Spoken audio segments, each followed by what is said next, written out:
കൂട്ടായ്മയുടെ അധ്യക്ഷൻ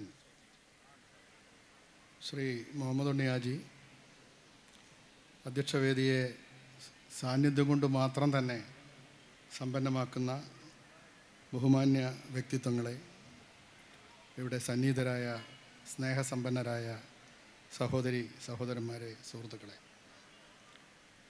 ഇതിൻ്റെ സംഘാടകർ ഒരു വിഷയം അവതരിപ്പിക്കാൻ എത്ര സമയം ഉപയോഗിക്കാം എന്ന് ഞാൻ ചോദിച്ചപ്പോൾ പറഞ്ഞത് 25 മിനിറ്റാണ്. ബൈബിളിലെ വാക്യം ഇപ്രകാരമാണ്: വാക്കുകൾ ഏറുമ്പോൾ തെറ്റുകൾ വർദ്ധിക്കുന്നു, വാക്കുകൾ നിയന്ത്രിക്കുന്നതിന് വേണ്ടി വിചാരമുണ്ട് എന്നതാണ്. മാത്രമല്ല, മനുഷ്യൻ്റെ ഒരു പ്രത്യേകത, അവന് 2 ചെവിയും 1 വായും ആണ് ഉള്ളത്. 2 ചെവി കൊണ്ട് കേൾക്കുകയും 1 വായു കൊണ്ട് സംസാരിക്കുകയും ചെയ്യുക എന്നതാണ് അതിൻ്റെ നമ്മളെ ജൈവ ഘടനയിലുള്ള ഉദ്ദേശം തന്നെ. അതുകൊണ്ട് 25 മിനിറ്റിൽ കൂടാതെ നിങ്ങളുടെ ശ്രദ്ധയ്ക്കും പരിഗണനയ്ക്കും വേണ്ടി ചില കാര്യങ്ങൾ അവതരിപ്പിച്ചുകൊണ്ട് ഞാൻ പിൻവാങ്ങും. ഇന്നത്തെ ഈ സംവാദത്തിൻ്റെ ന്യൂക്ലിയസ് മാധ്യമമാണ്. മാധ്യമത്തിൻ്റെ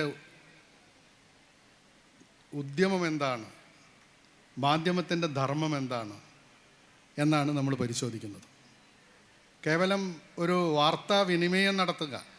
ഇപ്പോൾ മാധ്യമങ്ങളെ പൊതുവിൽ ഇപ്പോൾ പറയുന്നത് ഐസ് എന്നാണ്, ICE, information communication and entertainment. അത് ചെയ്യുന്ന ദൗത്യം എന്താണ് നമ്മുടെ സമൂഹത്തിൽ?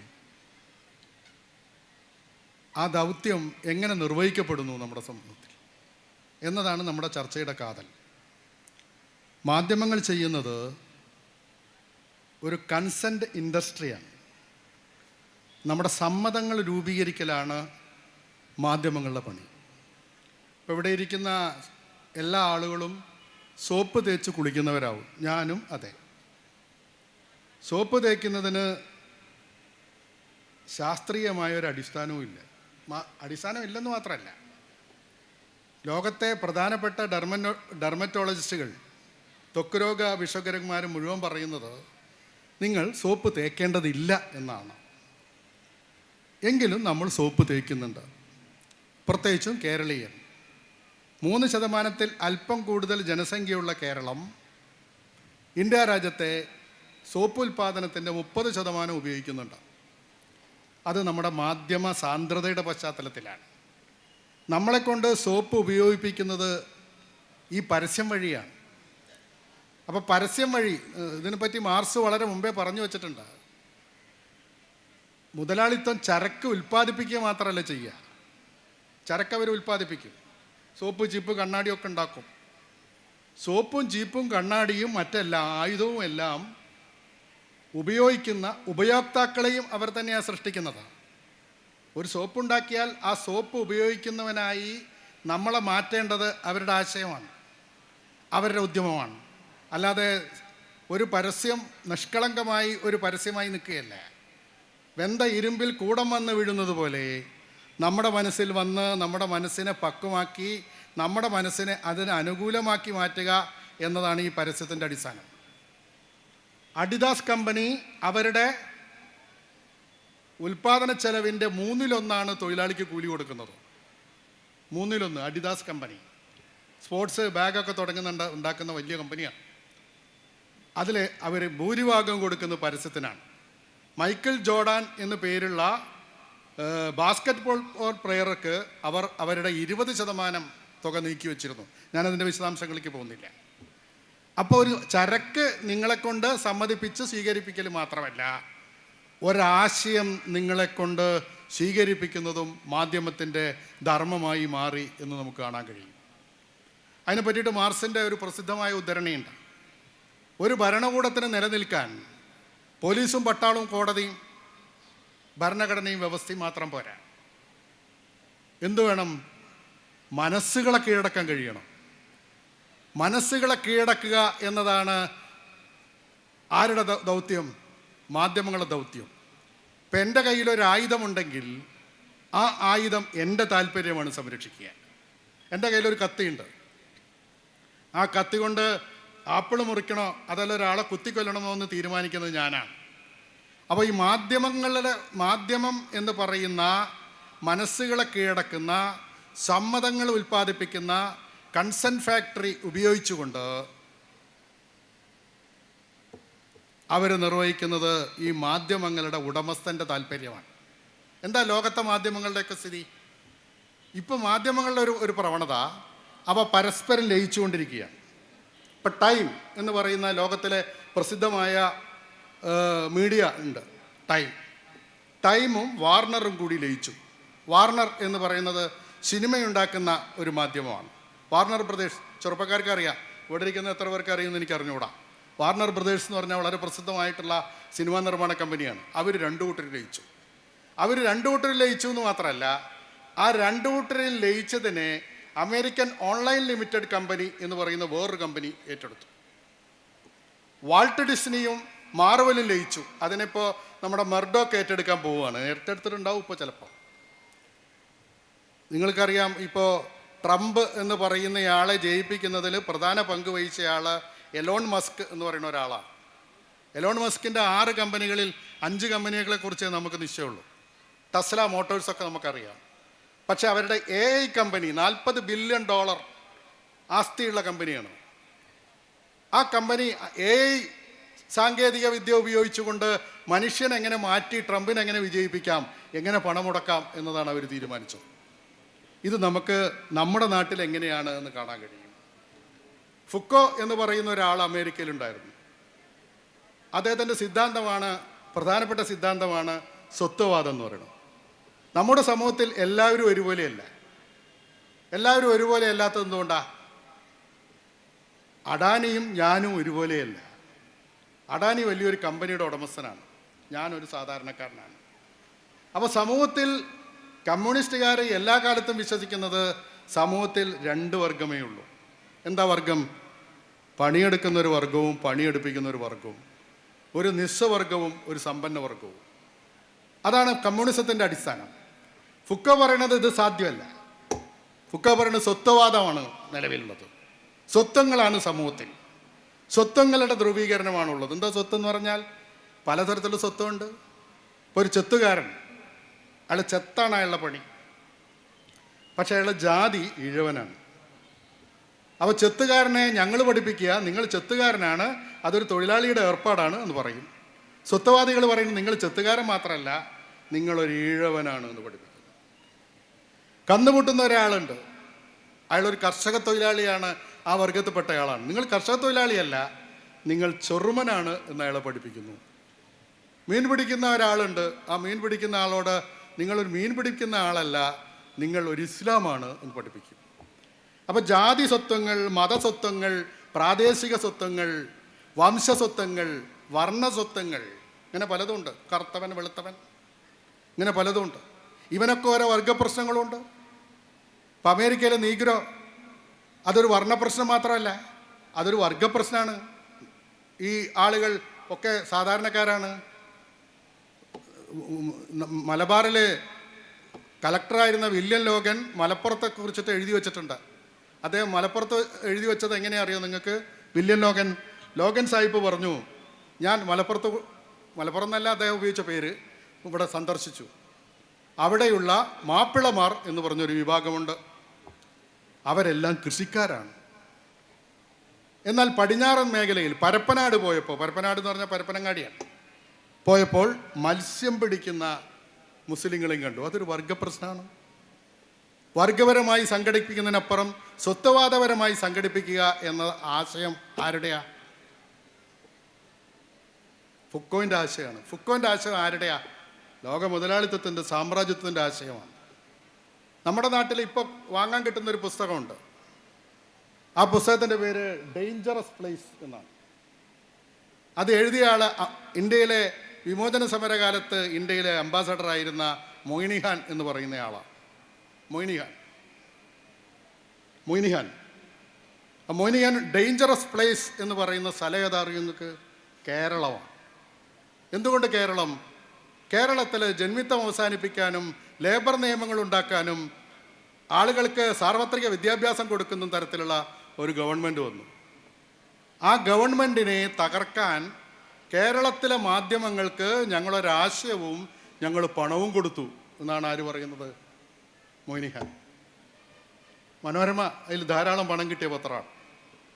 മനോരമയ്ക്ക് പണം മാത്രമല്ല കിട്ടിയത്, ഈ സ്വത്വവാദപരമായ ആശയം, ക്രിസ്ത്യാനിയുടെ പ്രശ്നം, ഈഴവൻ്റെ പ്രശ്നം, മുസ്ലിമിൻ്റെ പ്രശ്നം, അവനൊക്കെ വർഗപ്രശ്നങ്ങളുണ്ട്. ആ വർഗപ്രശ്നങ്ങൾക്ക് അവരുടെ ഈ സ്വത്വവാദപരമായ വിഭജനം ആധുനിക കാലഘട്ടത്തിൽ എത്തി നിൽക്കുന്നത് ഉത്തരാധുനികതയിലാണ്. ഇപ്പം അതാണ്. ഇപ്പം ഇന്ത്യയിൽ നിങ്ങൾ കണ്ടോ, എന്താ BJPയുടെ സാംസ്കാരിക ദേശീയത? BJPയുടെ ആശയം അതാണ്, സാംസ്കാരിക ദേശീയത. നമ്മുടെ ദേശീയതയല്ല, അവരുടെ ദേശീയത സാംസ്കാരിക ദേശീയതയാണ്. ഹിന്ദുവിൻ്റെ ദേശീയത, മുസ്ലിമിൻ്റെ ദേശീയത. ഹിന്ദുവിനും മുസ്ലിമിനും ക്രിസ്ത്യാനിക്കും മറ്റ് ജാതികൾക്കുമുള്ള പ്രത്യേകത എന്താ? ആചാരപരമായ വ്യത്യാസമുണ്ട്. ആചാരം, അനുഷ്ഠാനം എന്ന് പറയുന്നത് വളരെ വ്യക്തിപരമായ കാര്യങ്ങളാണ്. എൻ്റെ ഭാര്യ നന്നായി പ്രാർത്ഥിക്കുന്ന, നന്നായി അമ്പലത്തിൽ പോകുന്ന ആളാണ്. നല്ല കാലത്തിനോ കഷ്ടകാലത്തിനോ ഞാൻ അതൊന്നും ചെയ്യാറുമില്ല. ഞങ്ങൾ തമ്മിൽ എന്താ തർക്കം? കറി മോശമായി എന്ന് പറയും, അതിലപ്പുറം തർക്കമില്ല.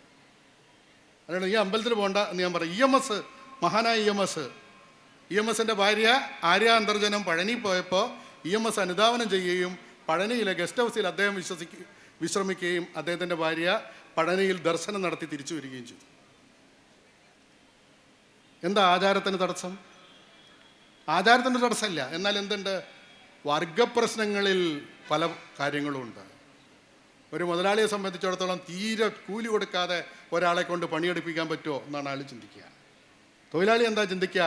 ഒരു പണിയെടുക്കാണ്ട് ഏറ്റവും കൂടുതൽ പൈസ കിട്ടുമോ എന്ന് അയാളും ചിന്തിക്കും. അതൊരു വൈരുദ്ധ്യമാണ്, ഒരേ താല്പര്യമല്ല. എന്നാൽ ഹിന്ദുവിനും മുസൽമാനും ക്രിസ്ത്യാനിക്കും ഈഴവനും നായർക്കുമെല്ലാം അവർ ആചാരപരമായ വ്യത്യാസങ്ങളുണ്ടായാലും ശരി, അവന് യോജിക്കാവുന്ന മേഖല അവൻ്റെ വർഗപ്രശ്നങ്ങളാണ്. ഒരു ഫാക്ടറിയിൽ പണിയെടുക്കുന്നയാൾ, അയാൾ പിരിച്ചുവിടുന്നു. ഇപ്പോൾ ഇവിടെ കണ്ടമാനം മാന്യം നടക്കുന്ന സമയമാണ്. അതിൽ ഇവർക്കെല്ലാം വർഗപരമായി യോജിക്കാൻ കഴിയും. ഈ ആശയം ഇപ്പോൾ ഉത്തരാധുനികതയുടെ രീതിയിൽ വർഗപ്രശ്നങ്ങളല്ല എന്ന രീതിയിൽ ഇന്ത്യയിലല്ല, ലോകത്തെമ്പാടും, ഇന്ത്യയിൽ മാത്രമല്ല ഫാസിസം വന്നിട്ടുള്ളത്, ഫാസിസ്റ്റ് പ്രവണത വന്നിട്ടുള്ളത്. ലോകത്ത് പല രാജ്യങ്ങളിലും ഈ തീവ്ര ഗവൺമെൻറ്റുകൾ വന്നിരിക്കുന്നത് എങ്ങനെയാണ്? അവൻ്റെ പ്രശ്നം ഇപ്പോൾ കുടിയേറ്റക്കാരെ എല്ലാം പുറത്താക്കുമെന്നാണ് ട്രംപ് പറയണത്. അത് ഉപയോഗിച്ചിട്ടാണ് അയാൾ വോട്ട് പിടിച്ചത്. കുടിയേറ്റക്കാർ എന്ന് പറയുന്നത് ആരാ? മെക്സിക്കോയിൽ നിന്ന് വന്ന ആളുകൾ, പോകുന്നതല്ല, എത്രയോ കാലമായിട്ട് വന്നവർ, ആഫ്രിക്കയിൽ നിന്ന് വന്ന ആളുകൾ, ഇന്ത്യ നരേന്ദ്രമോദിയും ട്രംപും ബായിയാണ്. പക്ഷേ ഇന്ത്യക്കാർ 10,000-കണക്കിന് ആളുകളെ ഇപ്പോൾ അവിടെ നിന്ന് പുറത്താക്കാൻ. ലോകത്ത് ഒരു ഇസ്ലാം ഫോബിയ വരുന്നത് എങ്ങനെയാണ്?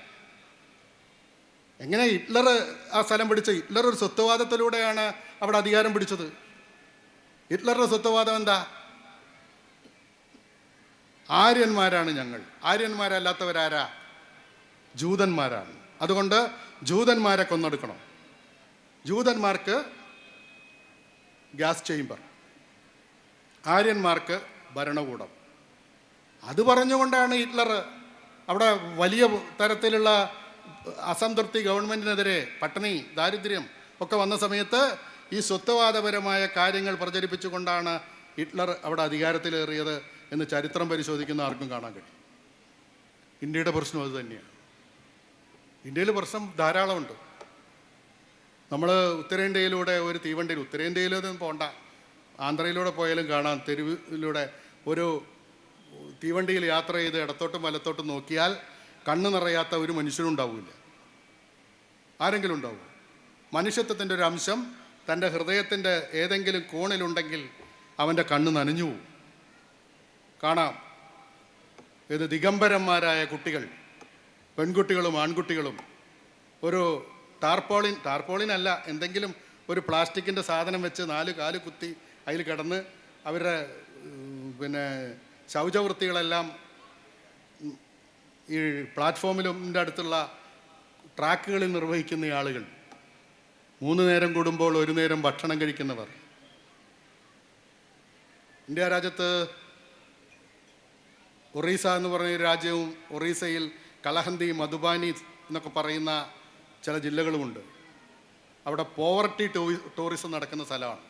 ദാരിദ്ര്യം കാണാൻ സായിപ്പും മദാമിയും വരും, ദാരിദ്ര്യം കാണാൻ. നമ്മുടെ നാട്ടിലെ ഒരു നേതാവ്, ഒരു RSPയുടെ നേതാവ് ഷിബി ബേബി ജോൺ ഇവിടെ സെക്സ് ടൂറിസം ആകാം എന്ന് പറഞ്ഞിട്ടുള്ള ആളാണ്. ഞാൻ അതിലേക്ക് കടക്കല്ല. അതുപോലെ ഒരു ടൂറിസമാണ് പോവർട്ടി ടൂറിസം. സോമാലിയ പോയാൽ നമുക്ക് കാണാൻ കഴിയും. അത് നടക്കുന്ന സ്ഥലമാണ്. അവിടെയാണ് ഒരു സ്ത്രീ തൻ്റെ 3 കുഞ്ഞുങ്ങളിൽ ഇളയ കുഞ്ഞിനെ വിറ്റത്. അപ്പോഴാണ് ഒരു പത്രത്തിൻ്റെ ലേഖിക അവിടെ പോയി ഇൻ്റർവ്യൂ നടത്തിയത് ഈ പണ്ടാറ പായിച്ചയുമായിട്ട്, കുഞ്ഞിനെ വിറ്റ തള്ളയുമായിട്ട്. അപ്പോൾ തള്ള പറഞ്ഞു, ഞാൻ കുഞ്ഞിനെ വിറ്റത് സത്യം, പക്ഷേ ഈ കുഞ്ഞിനെ വിറ്റില്ലെങ്കിൽ അതിൻ്റെ മൂത്ത 2 കുഞ്ഞുങ്ങൾ പോലും ചത്തുപോകും. ആ പൈസ കൊണ്ട് ഭക്ഷണം കൊടുക്കാനാണ്. അതാണ് ഇന്ത്യ. അതുകൊണ്ടാണ് അടിയന്തരാവസ്ഥക്കാലത്ത് സച്ചിദാനന്ദൻ കവിത എഴുതിയത് എന്തെന്ന്, ഇന്ത്യയെ നിൻ്റെ മാറിൽ പറന്നുപോയ നാണം മറയ്ക്കുവാൻ ഒരു ദേശീയ പതാക പോലും ഇല്ലാതായി പോയല്ലോ എന്നാണ്. ഇന്നത് പറഞ്ഞാൽ സച്ചിദാനന്ദനെ എന്ത് ചെയ്യും എന്ന് എനിക്കറിഞ്ഞുകൂടാ. അപ്പം ഞാൻ പറഞ്ഞു വന്നത് എന്താ, സ്വത്വവാദം എന്ന് പറയുന്നത് വർഗങ്ങളെ നിഷേധിക്കലാണ്. സമൂഹത്തിൽ നിൽക്കുന്നത് വർഗ പ്രശ്നങ്ങളാണ്. ഇപ്പം നമ്മുടെ നാട്ടിലെ പ്രശ്നം എന്താ, മുനമ്പത്തെ പ്രശ്നം വർഗ പ്രശ്നമാണ്. ഇവിടെ ആരാധ്യനായിട്ടുള്ള ഹുസൈൻ സാഹിബ് പറഞ്ഞല്ലോ, അതൊരു വർഗ പ്രശ്നമാണ്. പണ്ടത്തെ ഏതോ ഒരു വലിയ മുതലാളി, എന്താ സിദ്ദിഖ് മുതലാളിയോ മറ്റോ കൊടുത്തു. അതിൻ്റെ മുകളിൽ പാവപ്പെട്ടവരുണ്ട്, ചില റിസോർട്ടുകളുമുണ്ട്. ആ പാവപ്പെട്ടവനോട് അധിവസിക്കണമെന്ന ഒരു വർഗ പ്രശ്നമാണ്, ജാതിയുടെ പ്രശ്നമാണോ? മുസ്ലിമും ക്രിസ്ത്യാനിയോ മുസ്ലിമും ഹിന്ദുവും തമ്മിലുള്ള പ്രശ്നമാണോ? അത് സ്വത്വവാദപരമായ പ്രശ്നമാക്കി മാറ്റേണ്ടത് ആരുടെ ആവശ്യമാണ്? സ്വത്വവാദപരമായ സമീപനമായി മാറ്റേണ്ടത് ഉത്തരാധുനികതയുടെ പ്രത്യയശാസ്ത്ര പ്രശ്നമാണ്. നമ്മുടെ നാട്ടിൽ നടക്കണതാ. ഇതിൽ മാധ്യമങ്ങളാണ് പ്രധാന പങ്ക് വഹിക്കുന്നത്. എന്താ കാരണം? മാധ്യമങ്ങളെ സംബന്ധിച്ചിടത്തോളം ഞാൻ നേരത്തെ പറഞ്ഞതുപോലെ മാധ്യമങ്ങൾക്ക് നിലവിലുള്ള ഭരണകൂടത്തെ നിലനിർത്താൻ താല്പര്യമുണ്ട്. മാർക്സ് പറഞ്ഞതുപോലെ മനസ്സിനെ കീഴടക്കിയാലേ ഭരിക്കാൻ പറ്റൂ. പട്ടാളും പോലീസും ഭരണഘടനയിൽ നിന്നുണ്ടായാൽ പോരാ, മനസ്സിനെ കീഴടക്കണം. അതുകൊണ്ടാണ് BJP ജയിക്കുന്നത്, മനസ്സിനെ കീഴടക്കിയത് കൊണ്ടാണ്. ഈ വോട്ട് ചെയ്യുന്ന ആളുകളൊക്കെ കടുത്ത വർഗീയവാദികളും തീവ്രവാദികളാണ് എന്നൊന്നും മനസ്സിലാക്കേണ്ട കാര്യമില്ല. അത്തരത്തിൽ അതിനെ വ്യാഖ്യാനിക്കേണ്ട കാര്യമില്ല. അതാണ് പ്രശ്നം. അപ്പം അതിനെതിരെയോ, നിങ്ങൾക്ക് എല്ലാവർക്കും അറിയാവുന്നതുപോലെ ഭൂരിപക്ഷ തീവ്രവാദം ഫാസിസമായി മാറുന്നു, ന്യൂനപക്ഷ തീവ്രവാദമോ വിഘടനവാദമായി മാറുന്നു. ഒരു തീയും പൊരയ്ക്കാക എന്നത് നാട്ടുംപുറത്തെ പ്രത്യയശാസ്ത്രമാണ്. ഒരു തീയും പൊരയ്ക്കാക. അപ്പം അതിനെ എതിർക്കാൻ ഇപ്പുറത്ത് നേരത്തെ പറഞ്ഞതുപോലെ ന്യൂനപക്ഷത്തിൻ്റെ ഈ ചെറിയ മാധ്യമങ്ങൾ ഉപയോഗിച്ചുകൊണ്ട് അതിനെ ചെറുക്കുന്നതിന് അത്തരത്തിലുള്ള സമീപനം സ്വീകരിക്കുന്നത് ആപൽക്കാരിയാവുകയും ഈ മാധ്യമങ്ങളുടെ ഈ പ്രചാരണത്തിന് അനുകൂലമായി ഭവിക്കുകയും ചെയ്യും. അതാണ് ഇപ്പോൾ നമ്മുടെ നാട്ടിൽ പരക്കെ നടക്കുന്ന ഒരു വർത്തമാനം എന്താ, 2 കൂട്ടർ പറയുന്നുണ്ട്. എൻ്റെ സമയത്തിലേക്ക് പോവുകയാണ്. കേരള ഗവൺമെൻറ് അതിനെപ്പറ്റി RSSകാരുടെ പരാതി എന്താ, അമ്പലങ്ങളിലെ പൈസയൊക്കെ എടുക്കുന്നുണ്ട്. ഒരു പൈസ എടുക്കണില്ല. ചിലരൊക്കെ വിശ്വസിച്ച് പോകുന്നു അമ്പലങ്ങളിൽ നിന്ന് പൈസ എടുക്കുകയാണ്, ന്യൂനപക്ഷത്തെ പ്രോത്സാഹിപ്പിക്കുകയാണ്, മതാചാര്യന്മാരുടെ മുമ്പിൽ കുമ്പിടുകയാണ്. അത് ഇസ്ലാമികമായ രീതിയിലാണ് പോകുന്നത്. ക്രിസ്ത്യാനിയെയും ഹിന്ദുക്കളെയും നോക്കുന്നില്ല എന്നാണ് പറയുന്നത്. ഇവിടുത്തെ ഇസ്ലാമിക തീവ്രവാദികൾ പറയുന്നത് എന്താ, ഇവർ ഭൂരിപക്ഷ വർഗീയതയിലേക്ക് പോയിരിക്കുകയാണ്. ഇതിലെന്താ പ്രശ്നം? ഭൂരിപക്ഷത്തിന് പ്രത്യേക ആനുകൂല്യം കൊടുക്കുന്നില്ല, ന്യൂനപക്ഷത്തിന് അവൻ അർഹതപ്പെട്ട ആനുകൂല്യം കൊടുക്കണം എന്ന സമീപനം കമ്മ്യൂണിസ്റ്റ് പാർട്ടി അതിൻ്റെ ഭരണഘടനയിൽ എഴുതി വെച്ചതാണ്, പരിപാടിയിൽ എഴുതി വെച്ചതാണ്. പരിപാടിയിൽ എഴുതി വെച്ച ഒരു വാക്യം മാറ്റാൻ ഒരു കമ്മിറ്റിക്കും അധികാരമില്ല. അപ്പോൾ ആ വർത്തമാനത്തിലേക്ക് പോകേണ്ട കാര്യമില്ല. എന്താ ഇതിന് യുക്തികൾ? എന്താ ഒരു ഉദാഹരണം പറയാൻ കഴിയാം നമുക്ക്? എന്തെങ്കിലും സംസാരത്തിൻ്റെ സൂചനകളിലൂടെ എന്തെങ്കിലും വന്നിട്ടുണ്ടെങ്കിൽ അത് മൊത്തം ഭരണകൂടത്തിൻ്റെ പ്രശ്നമാണോ? അല്ലല്ലോ. അപ്പോൾ ഇവിടെ നമ്മൾ പ്രശ്നങ്ങൾ പരിഹരിക്കുമ്പോൾ, പ്രശ്നങ്ങളിലേക്ക് കടന്നു പോകുമ്പോൾ നമ്മൾ ചിന്തിക്കേണ്ടുന്ന കാര്യം നിങ്ങൾക്കറിയാവുന്നതുപോലെ ഒരാശയം, ഒരു സമൂഹം സ്വീകരിച്ചാൽ അത് ഒരു ഭൗതിക ശക്തിയായി തീരും എന്നതൊരു ശാസ്ത്രമാണ്. ഇപ്പോൾ ബാബറി മസ്ജിദ് തകർന്ന് സരയൂ നദിയിലേക്ക് എറിയുമ്പോൾ ആ ആശയം ഒരു വിഭാഗം ജനങ്ങൾ ഉൾപ്പെട്ടത് കൊണ്ടാണ് അവന് ഈ പള്ളിയോട് യാതൊരു വിരോധവും ഉണ്ടായിരുന്നില്ല. ഈ പൊളിക്കണവനോട് വല്ല വിരോധമുണ്ടോ? ജോസഫ് മാഷയുടെ കൈ വെട്ടുന്നത് ആളുകൾക്ക് ആ കൈ വെട്ടുന്ന ഈ ആളോട് ഒരു വിരോധം ഉണ്ടായിരുന്നില്ല.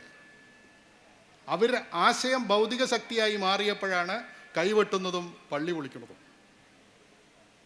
അപ്പോൾ ആ ആശയം പ്രചരിപ്പിച്ച് നമ്മുടെ സമ്മതം രൂപീകരിക്കുക. ഞാൻ നേരത്തെ പറഞ്ഞതുപോലെ പണ്ഡിതന്മാർ പരാമർശിച്ച കൺസെൻറ്റ് ഇൻഡസ്ട്രി എന്നതാണ് മാധ്യമത്തിൻ്റെ ദൗത്യം എന്ന് നമ്മൾ കണ്ടറിഞ്ഞോളണം. അത് തിരിച്ചറിയാതെ നമുക്ക് നമ്മുടെ നാട്ടിൽ പോകാൻ കഴിയില്ല. ഈ ദൃശ്യമാധ്യമങ്ങളും പ്രിൻ്റ് മാധ്യമങ്ങളും തമ്മിൽ ചില വ്യത്യാസങ്ങളുണ്ട്. ഇപ്പോൾ പ്രിൻ്റ് മാധ്യമത്തിന് ഒരു വൈരുദ്ധ്യാത്മകത ഉണ്ട്. ഒരു പ്രിൻ്റ് മാധ്യമത്തിൽ, ഒരു പത്രത്തിൽ ഗണപതിയുടെ വിഗ്രഹം പാല് കുടിച്ചു എന്ന് കണ്ടാൽ ഞാൻ ആ പത്രം കുറച്ച് നേരം താഴെ വയ്ക്കും. എന്നിട്ട് ആലോചിക്കും, അങ്ങനെ ഉണ്ടാവുമോ? പാലങ്ങനെ കുടിക്കുമോ? അപ്പോൾ എനിക്ക് തോന്നി, അത് ശരിയല്ല, അത് ഒരു പ്രചാരം നടത്തിയതാണ്. ദൃശ്യമാധ്യമത്തിലാണത് വന്നതെങ്കിലോ നമുക്ക് TV ഓഫാക്കാനേ നിർവാഹമുള്ളൂ. കാരണം ഒരു ദൃശ്യ സംഘാതം കഴിഞ്ഞാൽ അടുത്ത സംഘാതം വരും. അപ്പോൾ എൻ്റെ ഇടയിൽ നമ്മളെ ചിന്ത അതിലേക്ക് കടക്കാൻ കഴിയും. ഞാൻ ഇവിടെ വരുമ്പോൾ സമദാനി സാഹിബിൻ്റെ പ്രസംഗം കേൾക്കുമായിരുന്നു. ഈ കുട്ടികൾ എങ്ങനെയാണ് മൊബൈലിന് അഡിക്റ്റ് ആകും. മൊബൈൽ നമ്മുടെ കണ്ണിന് മാത്രമല്ല, മൊബൈൽ തലച്ചോറിനെയും നന്നായി സ്വാധീനിക്കുന്നുണ്ട്. നമ്മുടെ തലച്ചോറിന്, നമ്മുടെ നാട്ടിലെ കുട്ടികൾ ഇപ്പോൾ നമ്മൾ സമൂഹം നേരിടുന്ന ഏറ്റവും പ്രധാനപ്പെട്ട പ്രശ്നങ്ങളിലൊന്ന് പെൺകുട്ടികൾ പ്രത്യേകിച്ചും വിവാഹത്തിന് സമ്മതിക്കുന്നില്ല എന്നുള്ളതാണ്. വിവാഹം വേണ്ട എന്നൊരു സമീപനത്തിലേക്ക് പോയിരിക്കുകയാണ്. ഒരാശയം അവർ തലയിൽ കയറിയിരിക്കുകയാണ്. എങ്ങനെ കുട്ടികളുടെ എണ്ണം ചുരുങ്ങിപ്പോയത്? അമേരിക്കയിൽ നിങ്ങൾക്കറിയാലോ, മാന്ദ്യം ഉണ്ടായ സമയത്ത് റോഡിൽ മുഴുവൻ നായയായിരുന്നു. 2008 റോഡ് മുഴുവൻ നായ്ക്കൾ. ഒരു നോവൽ തന്നെ ഇറങ്ങി അങ്ങനെ. എന്താ കാരണം? ഭാര്യയും ഭർത്താവും കല്യാണം കഴിക്കുമ്പോൾ പറയും, നമുക്ക് കുട്ടി വേണ്ട, പട്ടി മതി എന്ന് പറയും.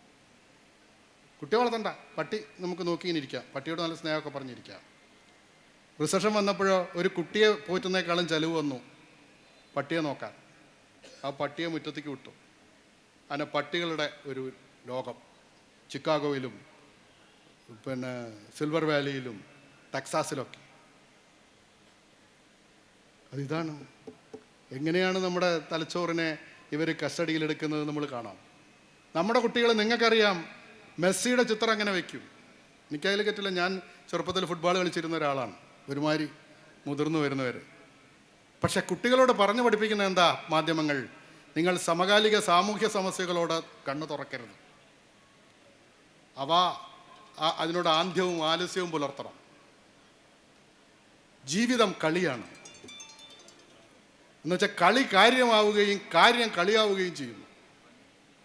അത് ഈ മാധ്യമങ്ങളുടെ ഒരു ഇടപെടലാണ്. സമൂഹത്തിലെ പ്രശ്നങ്ങൾ അവർ പഠിക്കാൻ സമ്മതിക്കുന്നില്ല.